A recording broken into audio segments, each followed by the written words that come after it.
Dad left without a word, and years later he reaches out, but what he really wants is unexpected. I'm 17 now, but when I was 7, my dad just vanished, no warning, no explanation. One day he was there, and the next he was gone. I remember Mom trying to explain it to me and my sister, Emma, but how do you explain that to kids? She didn't have the answers either. All she knew was that he had problems with their relationship.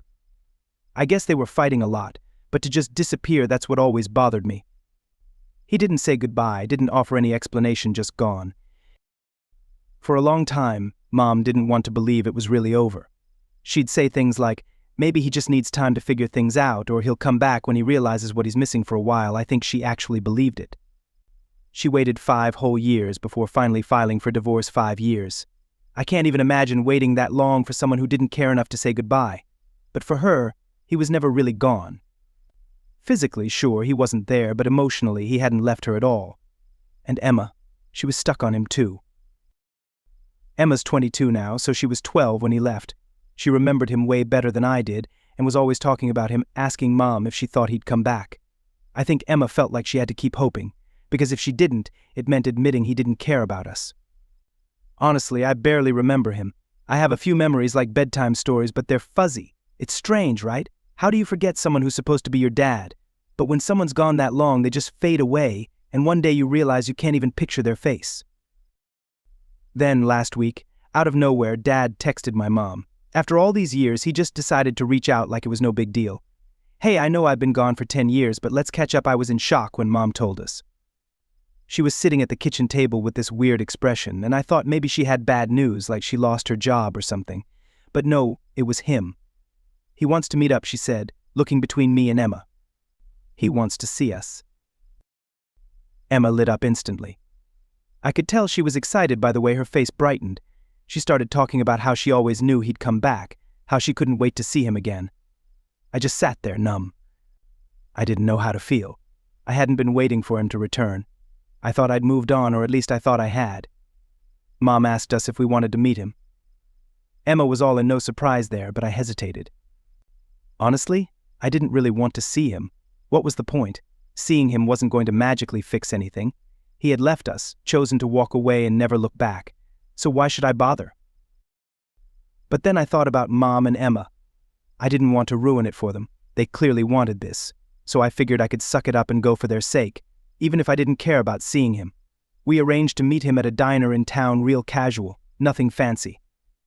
I didn't bother dressing up. I threw on a hoodie and jeans because, honestly, I didn't care how I looked. I wasn't there to impress him. On the day of the meetup, Emma was a nervous wreck, constantly fixing her hair and asking if she looked okay. Mom was quiet, like she didn't know how to feel. I was just numb is the only way to describe it. I wasn't excited or nervous, I just felt nothing. We arrived at the diner early and took a booth in the corner. Emma kept staring at the door, counting down the seconds until he walked in. Mom fidgeted with her napkin, folding and unfolding it over and over. I just looked out the window, trying not to think too much about what was going to happen. Then he walked in. It was surreal seeing him again. He looked older, of course, but it was still him, the same face, the same eyes. For a second I thought maybe I'd feel something, like some rush of emotion. But no, nothing. It was like seeing a stranger.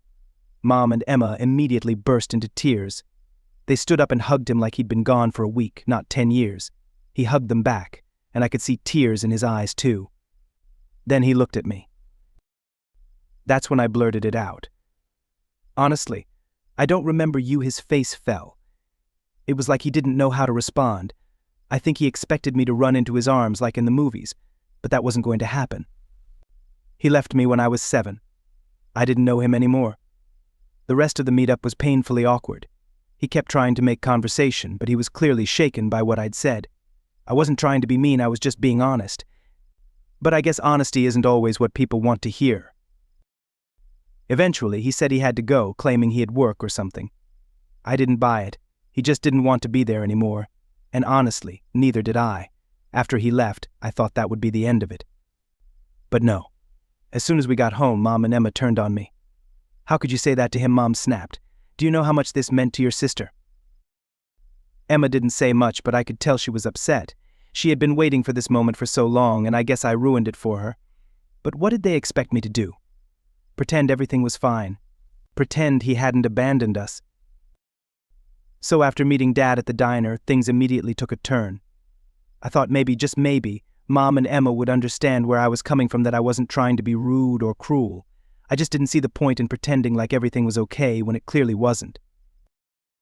It wasn't fine, not for me, at least, but instead of trying to understand how I felt, they immediately came at me as soon as we walked in the door. I hadn't even fully stepped inside before Mom spun around, looking at me like I had done something unforgivable. "How could you say that to him, Katie?" she snapped, her voice strained, like she was barely holding back a scream. "Do you have any idea what that did to him, or your sister?" I stood there, unsure how to respond. Part of me wanted to apologize, but the other part, the bigger part, didn't. Why should I say sorry for telling the truth? I wasn't trying to hurt anyone's feelings, but I wasn't about to pretend that I had missed him all these years. He was gone, plain and simple. Emma stayed silent, which somehow made things worse. She wasn't usually the quiet type, and seeing her sitting there on the couch, looking sad and not saying anything, made me feel guilty, even though I didn't think I had done anything wrong. "I didn't say anything that wasn't true," I finally muttered, my voice softer than I had intended. "I don't remember him. That's not my fault."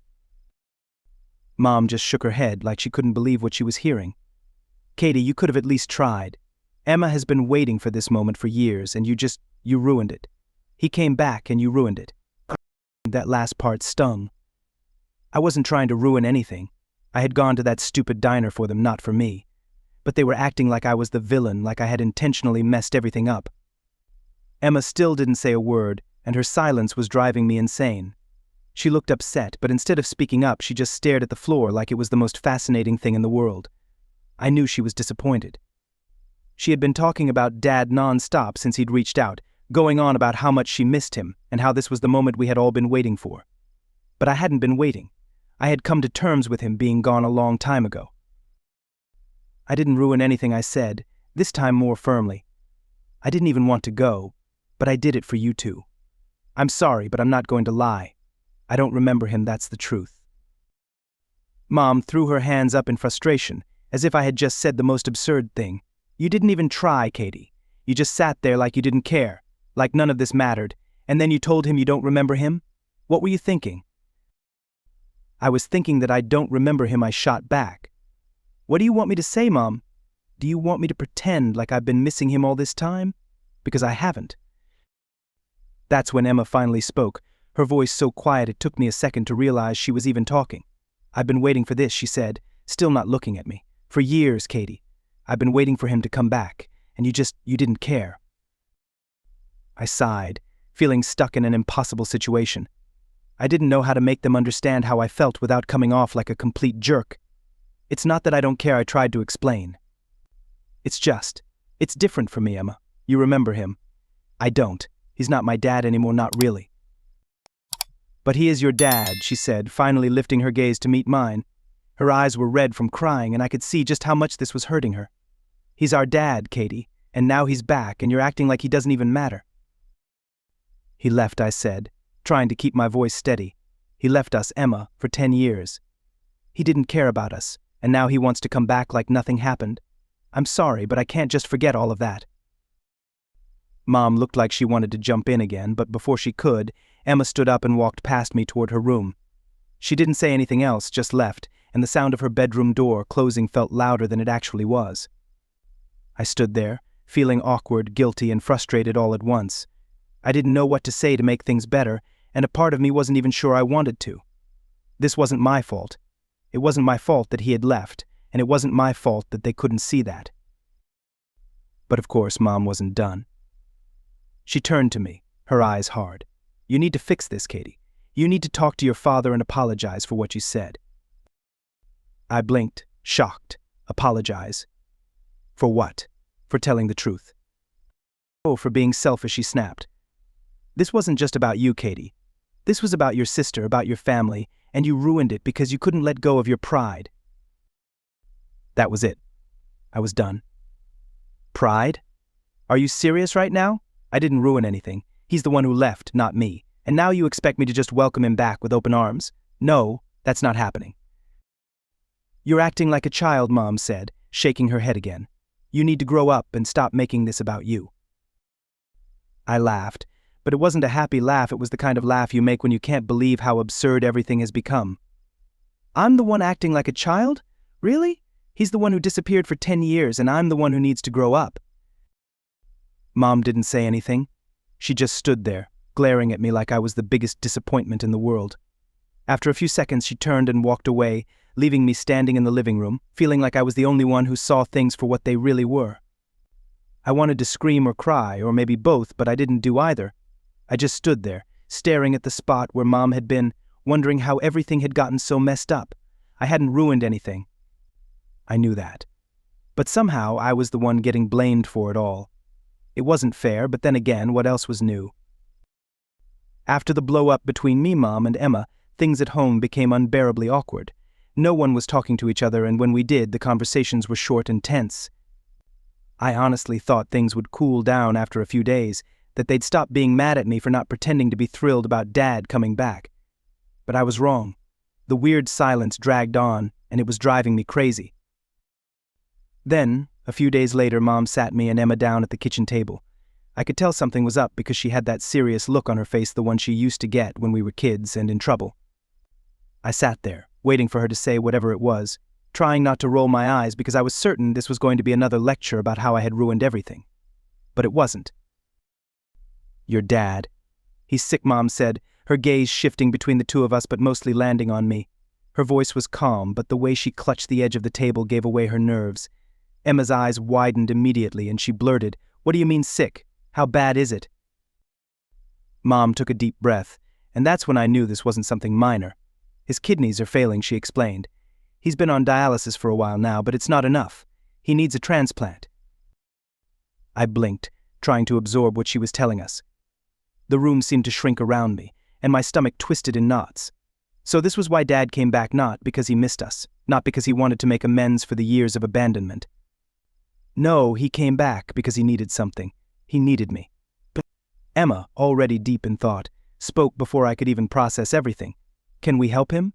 Is there something we can do? Mom nodded and glanced at me again. Emma's already been tested, she said, her voice soft, almost like she was afraid to say it out loud. But she's not a match. My heart sank. I knew what was coming next, even though I didn't want to hear it. I could already see where this was headed, but I wanted no part of it. And you want me to get tested, I said, even though I already knew the answer. Mom nodded again. Yes, there's a chance you could be a match, Katie. We need to know. Emma turned to me, her eyes full of hope. If you're a match, you could save him. You could save Dad. That's when it hit me like a ton of bricks. This whole reunion, this sudden appearance, none of it was about missing us, or wanting to reconnect. He came back because he needed a kidney, and now I was supposed to be the one to fix everything. I didn't say anything for a long time, my thoughts spinning wildly, trying to untangle how I felt about all of this. On one hand, I knew this wasn't Mom's or Emma's fault. They genuinely wanted Dad back in their lives, and I knew they were just as caught up in this mess as I was. But on the other hand, I couldn't shake the feeling of being used, like I was nothing more than a backup plan for someone who hadn't been there when we needed him the most. So, you expect me to just give him my kidney? I asked finally, my voice sounding hollow even to myself. He walked out on us, Mom. He didn't care about us for years, and now he's back because he needs something. And you expect me to go along with that? Emma jumped in before Mom could respond. Katie, he's still our dad. I get that you're mad at him, but this is serious. If you're a match, you could save his life. I looked at her, trying to understand how she could so easily set aside everything that had happened, how she could act like the past 10 years didn't leave deep scars. How could she just overlook the fact that he abandoned us? But why should I said, more to myself than to them. Why should I give him anything when he gave us nothing? Mom sighed, and for a moment I thought she might finally see things from my perspective. But of course that didn't happen. I know it's hard, she said, leaning forward, trying to sound understanding. I know you're angry, and you have every right to be, but this isn't about the past anymore, it's about your father's life. If you can help him, then you should. I couldn't believe what I was hearing. Should I echoed, feeling my anger begin to bubble up. I should help him? Why? Because he's my father? He gave up that right when he left us, Mom. He doesn't deserve this from me. Emma looked like she was on the verge of tears, and I could see she was struggling to say something, but I didn't care anymore. I was done being painted as the villain.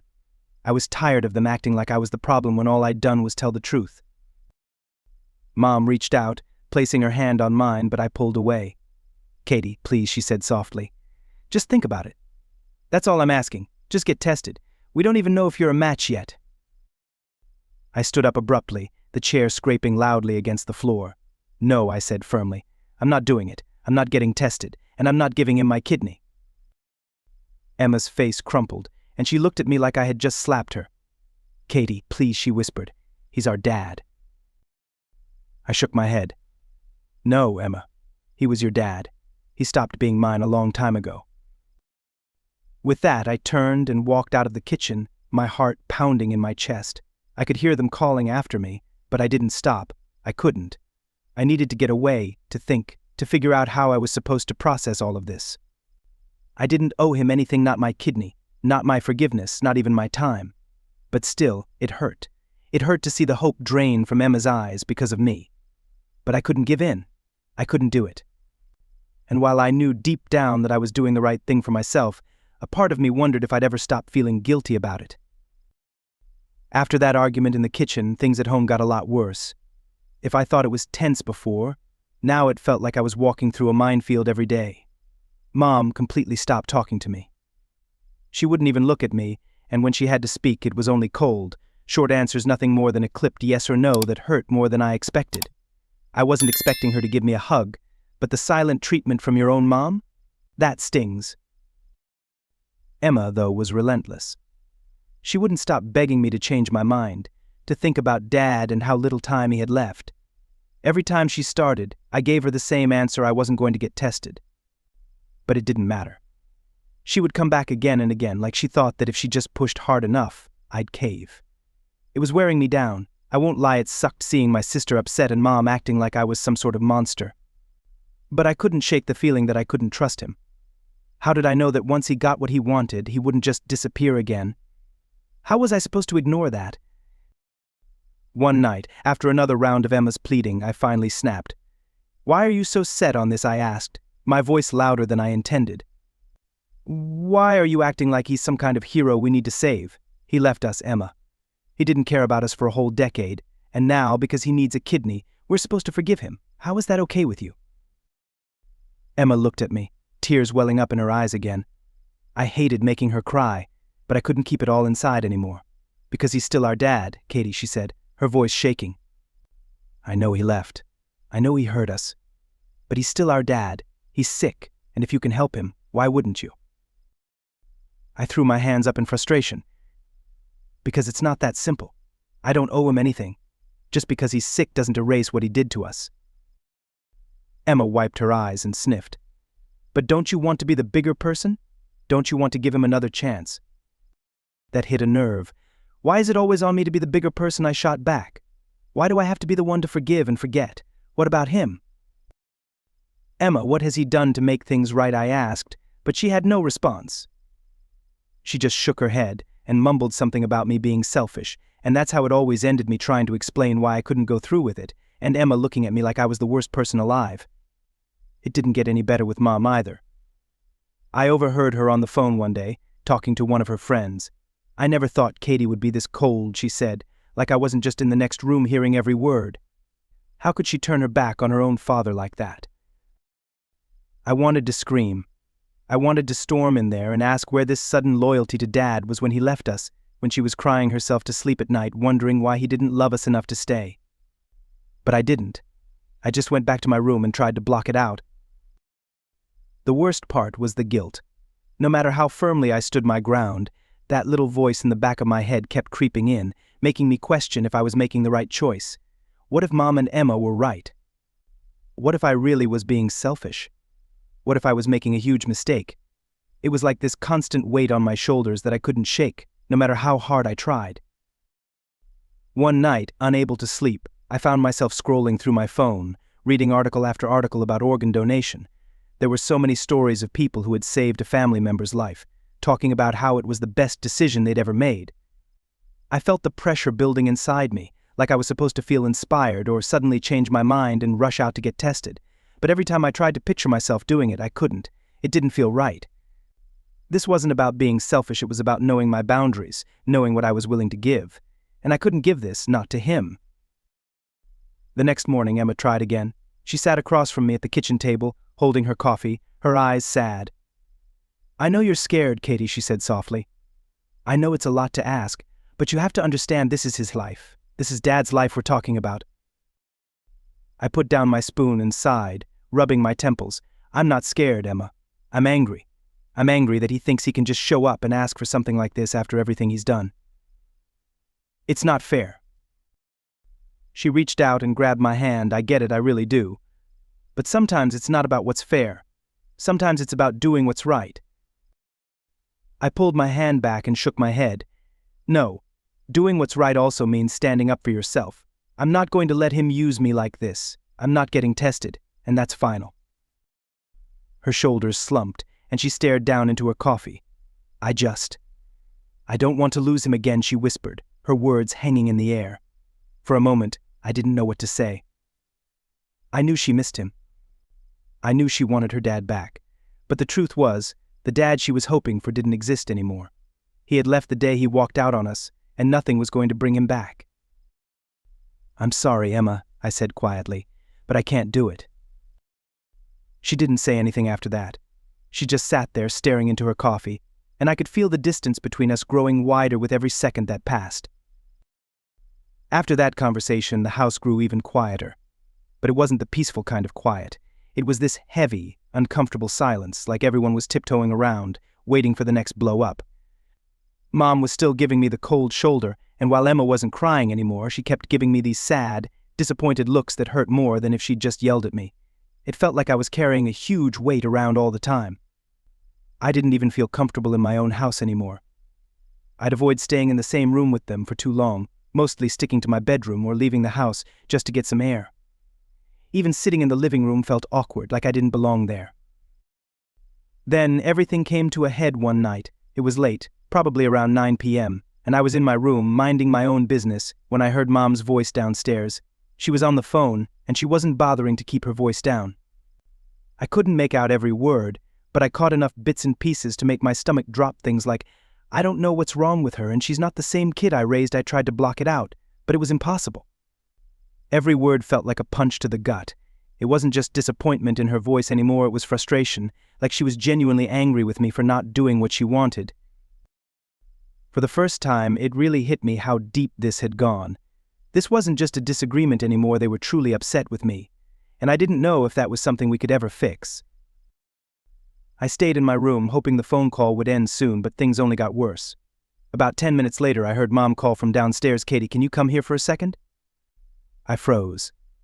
I had a bad feeling about this. Normally, I would have just gone down and dealt with it, but something in her tone made me hesitate.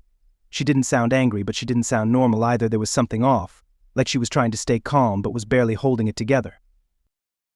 Dragging myself downstairs, I tried to brace for whatever was coming next. When I reached the kitchen, I saw Mom sitting at the table, her phone on the counter next to her. Emma wasn't there, which was strange, because she usually backed Mom up during talks like these. It was just me and her. "Katie, sit down," she said, gesturing to the chair across from her. I sat, already feeling my palms getting sweaty. I knew this wasn't going to be good. Mom took a deep breath before she spoke. "I've been thinking a lot about everything that's been happening," she began, her voice quiet but serious. "And I need you to understand something. This situation with your dad, it's not just about you." I nodded, but I didn't say anything. I didn't trust myself to speak yet. "It's not just about your feelings," she continued. "I know you're hurt, I know you're angry. But this is bigger than that. Your dad, he's dying." "Katie, he doesn't have time for grudges." Mom's words struck me like a punch. It was the first time she had said it so bluntly. Dying. There it was, no sugarcoating, laid out in front of me. And as much as I had tried to keep my defenses up, those words made me flinch. "I know you're upset," Mom continued, her gaze firmly on mine. "But we can't afford to be selfish right now. We can't cling to the past when someone's life is hanging in the balance. Your sister and I, we're doing everything we can to make this right, and we need you to be part of that." My heart pounded in my chest, and I could feel my hands tightening into fists in my lap. "I'm not being selfish," I muttered, my voice barely above a whisper. I can't do this, Mom. I can't be the one to fix everything." Mom sighed deeply, rubbing her temples like she was trying to keep calm. "This isn't about fixing everything, Katie. It's about giving him a chance. Giving all of us a chance. Your sister's been through hell with this, and so have I. We've already lost so much time, and now we're running out of it." I swallowed hard, fighting back the frustration building inside me. Why is it always on me, though, I asked, my voice trembling. Why do I have to be the one to do this? I didn't ask for any of this. "I know," Mom said softly, and for a moment her expression softened. "I know you didn't ask for this, but sometimes we don't get to choose what we're asked to do. Sometimes life just happens, and right now you have the power to save him." I shook my head as tears started to well up in my eyes. "But he didn't care about us for years, Mom. Why doesn't that matter to you? Why doesn't it matter that he walked out and left us to deal with everything?" "It does matter," she said, her voice cracking just a little. "It matters more than you know. But holding on to that anger won't change anything. It won't bring back the time we lost. The only thing we can do now is move forward." We both sat there in silence, the weight of her words pressing down on me. I didn't know what to say anymore. Part of me wanted to scream that it wasn't fair, that I shouldn't have to make this decision. But another part of me felt so small, so exhausted, like I was being crushed under the weight of it all. "I need you to think about this," Katie, Mom said softly. "Really think about it. Don't do it for him. Do it for us, for your sister, for your family." A tear rolled down my cheek and I quickly wiped it away. I didn't want to cry in front of her. I didn't want her to see just how torn up I was inside, but I couldn't hold it back anymore. "I'll think about it," I whispered, barely able to get the words out. Mom nodded, standing up from the table. "That's all I'm asking," she said, giving me a small, sad smile. "Just think about it." I sat there for a long time after she left, staring at the empty chair across from me, my mind racing in circles. I didn't know what to do. I didn't know if I had the strength to keep saying no, but I also wasn't ready to say yes. One thing was certain: this was tearing me apart piece by piece, and I didn't know how much longer I could hold on. After that conversation with Mom, I felt like my head was spinning constantly. I had told her I'd think about it, but in truth I didn't want to think about it at all. I was exhausted, tired of the guilt, tired of the pressure, tired of feeling like I had to be the one to fix everything. I just wanted it all to disappear, but no matter how hard I tried, it was always there, hovering over me. Emma had stopped pestering me, which should have been a relief, but somehow it made everything feel heavier. The silence felt like it was building up, waiting for me to make a decision. Mom wasn't mentioning it anymore either, but I could tell she was still hoping I'd come around. I could see it in the way she looked at me, like she was waiting for the moment I'd finally say, "Okay, I'll do it," but I didn't. I kept telling myself I wouldn't let them guilt me into anything. I wouldn't let Dad's sudden reappearance mess with my head. But I couldn't ignore the weight of it all, the thought that this was a matter of life or death. Every time I said no, it felt like I was being pushed closer to some invisible line where I'd either have to fully commit to my decision or give in to the pressure. And I didn't know which was worse. One night I was lying in bed, staring at the ceiling, when I heard a soft knock on my door. It was Emma. She opened the door just a crack and peeked in, her face still swollen from all the crying she'd been doing lately. "Can I come in?" she asked quietly. I nodded, sitting up as she slipped into the room and sat at the edge of my bed. She didn't speak right away, and I didn't push her. I knew she was still hurting, and in a way I was too. "I know I've been hard on you," she finally said, her voice breaking a little. I don't know how to deal with all of this. I don't know how to lose him again." Her words hit me like a punch to the gut, but I didn't know how to respond. I didn't want to lose Emma either. I hated seeing her like this, torn between wanting to save our dad and knowing how much he had hurt us. "I'm scared," I admitted quietly, my voice barely a whisper. "I'm scared that if I do this I'll regret it, and if I don't, I'll regret it too." Emma nodded, wiping away her tears. "I get it. I do. It's not fair that you have to make this choice, but I want you to know, whatever you decide, I'm not going to hate you for it. I can't." Her words were the first bit of comfort I'd felt in what seemed like forever. I didn't have an answer for her, not yet, but just knowing Emma wasn't holding everything against me took a little bit of the weight off my shoulders. "I'm sorry," I whispered, and she just nodded, her eyes red and weary. We didn't say much after that. She just stayed with me for a bit before quietly leaving my room. As she walked out, I realized that no matter what decision I made, things were never going to return to the way they used to be. This was going to change everything, and there was no avoiding it. For now, all I could do was take it one day at a time. Last update, after weeks of back and forth and a lot of sleepless nights, I finally decided to go through with the test. I couldn't handle the pressure anymore, and a part of me thought that maybe this was the only way to bring some closure. If I got tested, at least we'd know for sure. When I told Mom and Emma, it was the first time in a while that they seemed hopeful again. The test itself was quick, just some blood work and a few questions from the doctor, but the waiting afterward was unbearable. Every day felt like it dragged on forever, with the three of us tiptoeing around, trying to act like everything was normal when it clearly wasn't. Emma kept giving me this hopeful look, clinging to the idea that I could somehow be the answer to all our problems. Mom wasn't much better, acting like she wasn't worried when she obviously was. Then the results came back. I wasn't a match. I can't even describe the relief I felt when I heard those words. It was as if this massive weight had been lifted off my shoulders, and for the first time in weeks I could actually breathe again. But that relief only lasted for a couple of seconds. When I glanced at Mom and Emma, I saw the devastation written all over their faces. Emma broke down, crying right there in the doctor's office. She tried to hold it together, but the tears wouldn't stop. Mom hugged her, and they both looked so utterly defeated.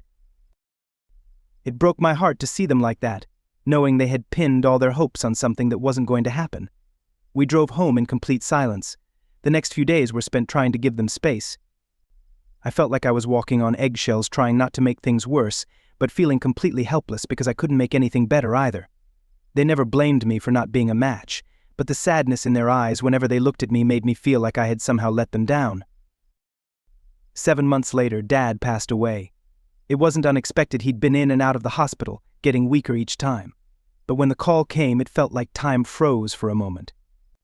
Even though I hadn't been close to him, there was this strange emptiness, like the final chapter of a confusing story had finally come to an end. Emma took it the hardest. She shut down for a while, barely leaving her room. It was painful to watch, especially knowing how much she had hoped for a different outcome. Mom tried to stay strong for both of us, but I could see the cracks. They had both placed so much faith in the idea that maybe somehow we could save him. When that didn't happen, it felt like all that hope turned into something heavy that we all had to bear. I did my best to be there for Emma. I wasn't perfect at it, but I listened when she needed to talk and sat with her in silence when words weren't enough. It took time, but slowly she started coming back to herself. The grief didn't completely disappear, but it softened like an old bruise that no longer hurts as much. Now, looking back, I know I made the right decision, even though it hurt to see what it did to them. Even if I had been a match, I couldn't have given him my kidney. But taking that test showed them that I tried. It showed them I was willing to do what I could, and that's all I had to offer. They can't blame me for how things turned out, and I can't blame myself either. As for Emma, she's doing better now. She's beginning to smile again, and it doesn't feel as forced as it used to. We're all still learning how to move forward, but for the first time in a long time, it feels like we actually might.